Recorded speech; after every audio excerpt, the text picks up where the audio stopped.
Peace.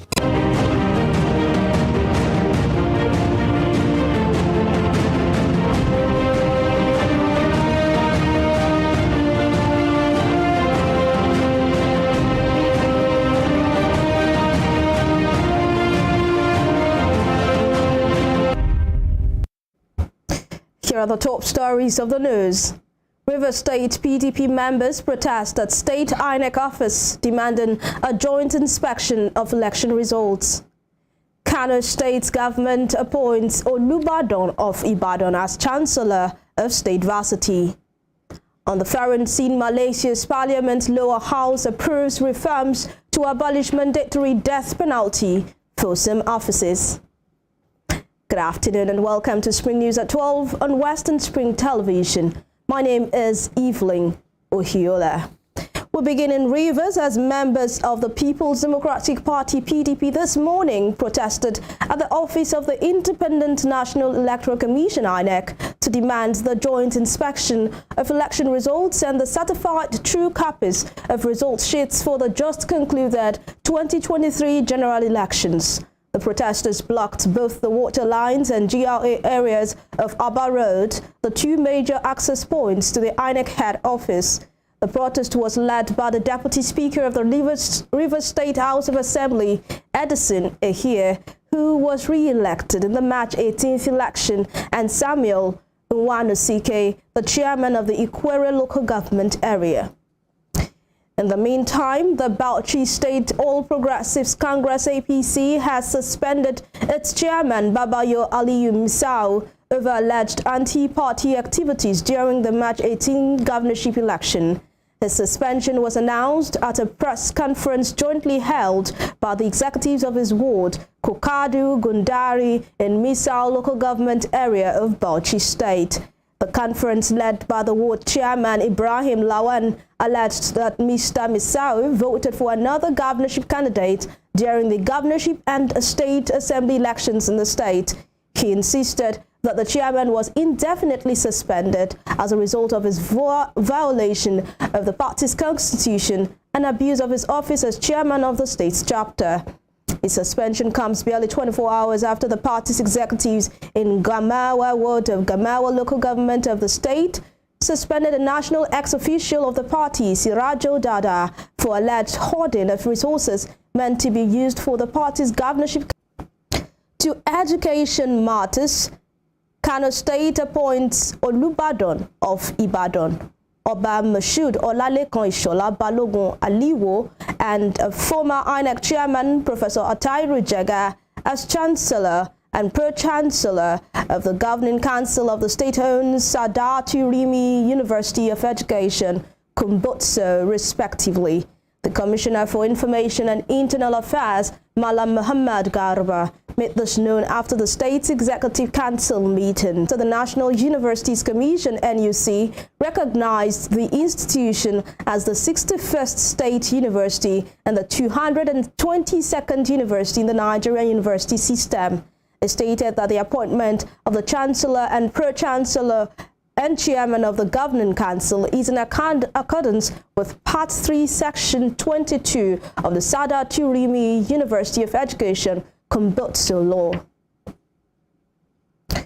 Still in Kano, the Governor Abdullahi Ganduje-led Executive Council in Kano State has approved the formation of a 17-member transition committee to hand over to the incoming administration in the state. The council also approved a 100-member subcommittee which constitution will be drawn from various ministries, departments and agencies. The State Commissioner for Information and Internal Affairs, Muhammad Garba, disclosed this while addressing newsmen on the outcome of the council's weekly meeting held at Council Chamber, Government House, Kano. He noted that the Governor-elect Abba Yusuf is expected to give 3 representatives for the main committee.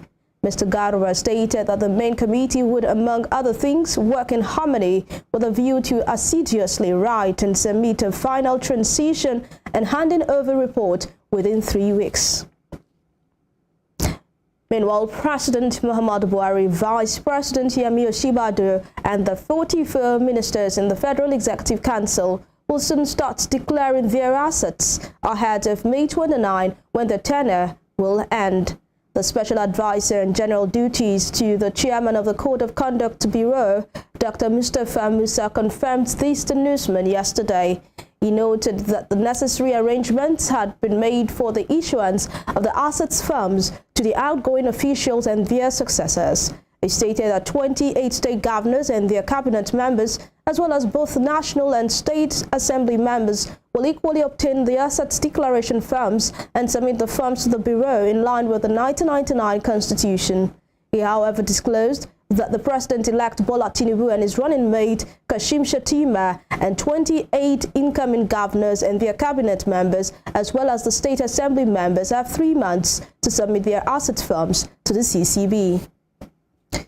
Now to security matters, governors of the 36 states of the Federation will tomorrow meet with the Economic and Financial Crimes Commission (EFCC) and the Central Bank of Nigeria (CBN) over the security votes in their respective domains.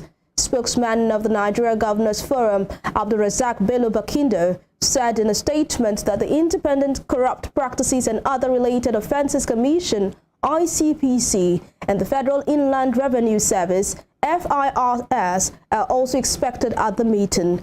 The planned meeting, which will be virtual, is to ensure full attendance by all the relevant officers in the matter.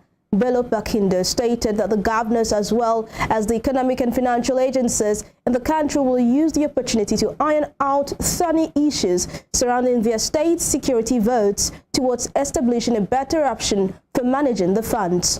Apart from the facilities for national financial inclusion, the governors will propose uniform development and cooperation on the National Addressing and Postcode Project, which will put Nigeria on the same pedestal as all advanced countries across the globe. Meanwhile, in Zamfara, armed bandits have abducted 2 female students at the Federal University Gusau in the state. The incident happened yesterday morning when the kidnappers stormed the hostel located at Sabongida, a community opposite the main campus of the university, and succeeded in locking up security guards. The 2 kidnapped victims were identified as Miriam and Zainab. Spokesperson of the command, Muhammad Shehu, said the bandits invaded the rented female hostel located at Sabongida village in Bangudu local government area of the northwestern state. During the process, they locked up the 2 civilian guards and dispossessed them of their handsets before whisking the victims of the microbiology department away.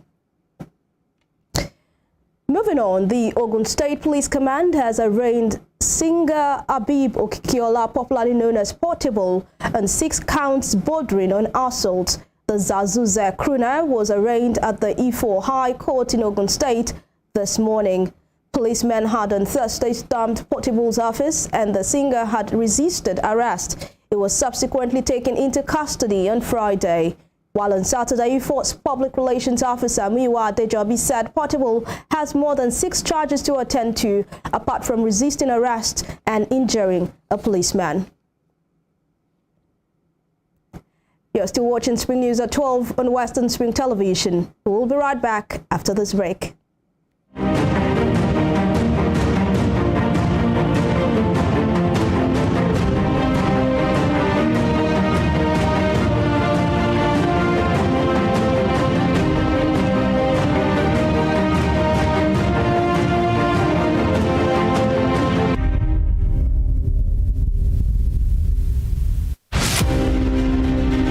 The Bulletin Conference of 1884 defined the configuration of Africa, which hitherto existed as a continent of multiple kingdoms and empires under native rulers.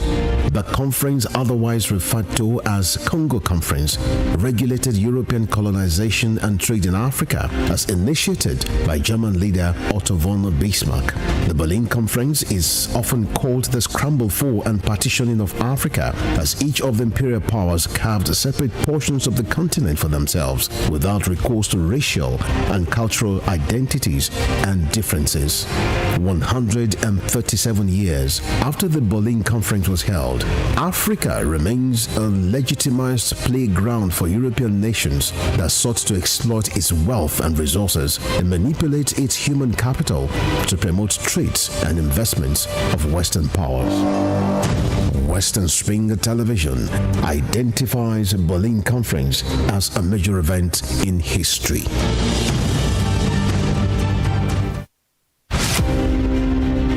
The British Empire was the largest and the most powerful in the world. At its zenith, the empire embraced a quarter of the Earth's land surface and imposed her imperial majesty's rule on more than 458 million peoples across nations and continents. The empire took off with overseas possessions and trading posts established by England, spread over 3 million kilometers between 16th and early 18th century. Like previous empires, the British Empire began to crumble on its weight of overstretched territories and growing unrest in our various colonies. Today, the British Empire no longer exists. What is in place is the Commonwealth of Nations, a loose association of sovereign states which recognize the King of England as the titular head. Western Spring Television identifies the British Empire as a watershed empire in history.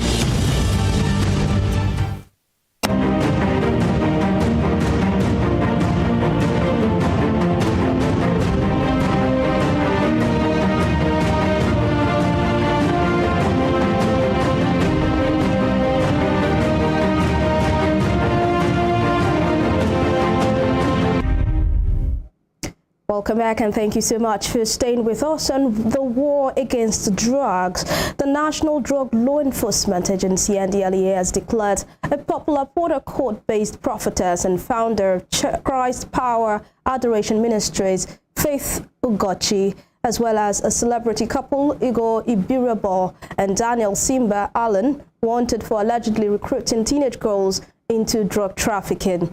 Spokesperson for the anti-drug agency, Femi Babafemi, who disclosed this in a statement, said they serve as the arrowheads of an international syndicate operating from Los Angeles, USA. According to Mr. Babafemi, the lead was blown off the cartel when NDLEA operatives at the narco import shed of the Murtala Muhammad International Airport, Lagos, intercepted a consignment of 32.7 kilograms of loud, a strong variant of cannabis concealed in cartons of used wares on Wednesday, November 16, 2022. The NDLEA spokesman said a fraud agent, Uko Ufayo Ogugo, was immediately arrested while further investigations led to the arrest of four more suspects: Shikodi Favor, Obiyom Shalom, Chiamaka Unnachiri Chidima Promise, and Edward Omasheye. Talking business, the country's external reserves fell by $1.46 billion between January and March, with the reserves earned in the month of February at $36.67 billion. According to figures obtained from the Central Bank of Nigeria, the reserves, which stood at $36.99 billion as of the end of January 1st, 2023, fell to $35.53 billion as of the end of March 30th, 2023. At the last Monetary Policy Committee in Abuja in March, the CBN Governor, Godwin Emefiele, attributed the decline in the external reserves to the fall in crude oil price. According to the CBN data, Nigeria's external reserves fell by $3.43 billion in 2022 from $40.52 billion as of the end of December 31st, 2021 to $37.09 billion as of the end of December 29, 2022. Meanwhile, oil prices have surged after Saudi Arabia and other OPEC Plus producers announced the surprise round of output cuts, a potentially ominous sign for global inflation just days after a slowdown in U.S. price data had boosted market optimism. Brent oil futures jumped $4.30 to $84.19 a barrel on news that output would be cut by about 1.16 million barrels per day, while U.S. crude climbed $4.17 to $79 $0.84. The change comes before a virtual meeting of an OPEC Plus ministerial panel, which includes Saudi Arabia and Russia. Saudi Arabia and other OPEC Plus oil producers had yesterday announced further oil output cuts of around 1.16 million barrels per day. In the United Kingdom, teachers in England have overwhelmingly rejected a pay offer from the British government aimed at ending a series of disruptive strikes. The National Education Union, Britain's largest education union, revealed the decision this morning, announcing 2 further days of walkouts. It said 98% of teachers who voted followed the union's advice to reject the offer of a one-off payment this year of £1,000 and an average pay rise of 4.5% in the next financial year. The NEU Joint General Secretaries Mary Bostad and Kevin Courtney in a statement said the resounding rejection of the government's offer should leave the Education Minister Gillian Keegan in no doubt that she will need to come back to the negotiating table with a much better proposal. The union said teachers would take 2 further days of strike action on April 27 and May 2nd. On the foreign scene, Malaysia's lower house, the Dewan Rakyat, has approved legal reforms to abolish the mandatory death penalty for some offences. The bill, which will now go to the country's upper house, Dewan Negara, and then to the king to be signed into law, was passed this morning. Under the amendments passed today, the alternatives to the death penalty include whipping and imprisonment of between 30 to 40 years. The new jail term will replace all previous provisions that call for imprisonment for the duration of the offender's natural life. Life imprisonment sentences defined by Malaysian law as a fixed term of 30 years will be retained. Meanwhile, Deputy Law Minister Ramakpal Singh said capital punishment was an irreversible punishment that had not been an effective deterrent for crime. While in Europe, Finnish Conservative leader Petteri Orpo has won a nail-biting 3-way election race, defeating Prime Minister Sanna Marin's centre-left. Mr. Orpo secured 20.8% of the vote, ahead of the right-wing populist Finns party with 20.1%, while Prime Minister Sanna Marin's Social Democrats garnered 19.9%. Petteri Orpo's, whose national coalition victory with the biggest number of seats in parliament, will become the next prime minister promised to fix the nation's economy. Meanwhile, Finn's party leader Riikka Purra congratulated a centre-right rival. With the top 3 parties each getting around 20% of the vote, no party is in a position to form a government alone. Open negotiations with all parties, and I have one crucial issue, and it is economy. We have to fix our economy. We have to do reforms to boost our economic growth.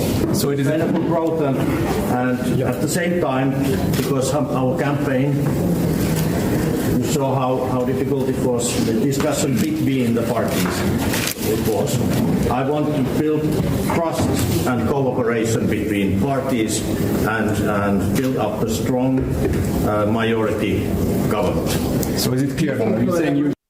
In Africa, Kenyan opposition leader Raila Odinga has called off anti-government protests scheduled for today, saying he was ready for negotiations following an appeal from President William Ruto. Thousands have joined 3 marches over the past 2 weeks against high living costs and alleged fraud in last year's vote. All have been marred by violence, with at least 3 people killed, 400 wounded, and some businesses looted.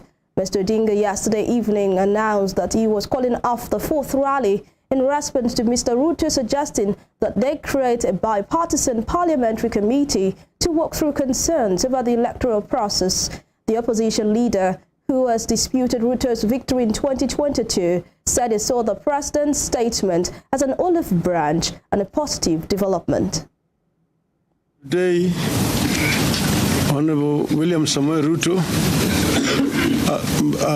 who was my opponent in the last year's elections, has issued what I regard as an important statement since the election.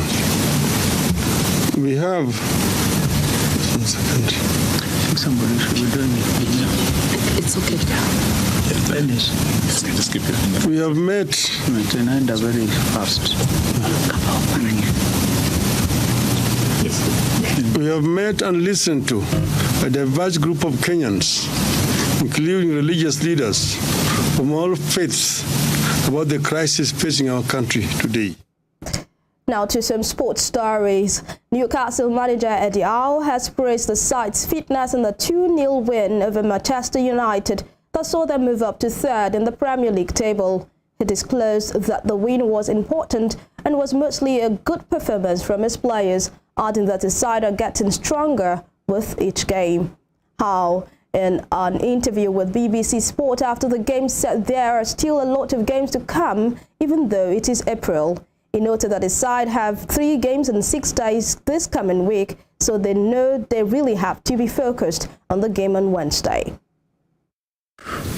I think what we delivered from a physical perspective was key today. We tried to make it a really high-intensity game, a lot of running, difficult game to implement if you're not mentally ready after a 2-week break. More than that, probably 16-day break.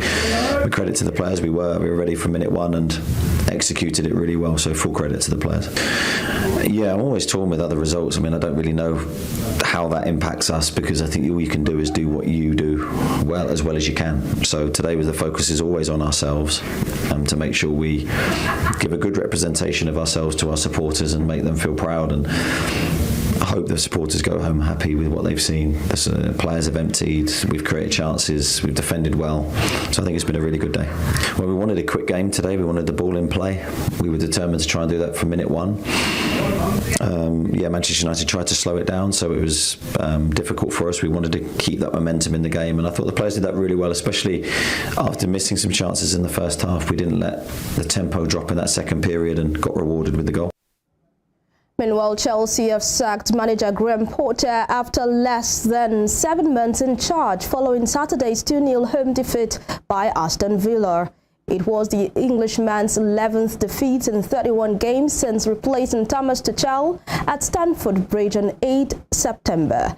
Chelsea have dropped to 11th in the Premier League, 12 points outside the top 4, having spent more than £550 million on new players this season. The club's owners said they were disappointed to sack Potter, adding that the former manager has agreed to collaborate with the club to facilitate a smooth transition. The club also announced that Bruno Salter, who worked with Potter at Brighton, will take charge of the team as interim head coach. Chelsea host Liverpool in the Premier League on Tuesday and face Real Madrid in the first leg of their Champions League quarter-final on April 12th. Before we end the news, here is a recap of our top stories. PDP members in Rivers State this morning protested at the office of the Independent National Electoral Commission (INEC) to demand the joint inspection of election results. Kano State appoints Olubadan of Ibadan, Oba Moshood Olalekan Ishola Balogun Aliwo, as Chancellor of State-owned Sadatu Rimi University of Education. On the foreign scene, Malaysia's lower house, the Dewan Rakyat, has approved legal reforms to abolish the mandatory death penalty for some offences. You can follow us on our social media handles on Facebook, Instagram and Twitter at Western Spring Television. You can also watch us live on our YouTube channel at Western Spring Television. That ends Spring News at 12. I am Evelyn Ohiola. Many thanks for your time.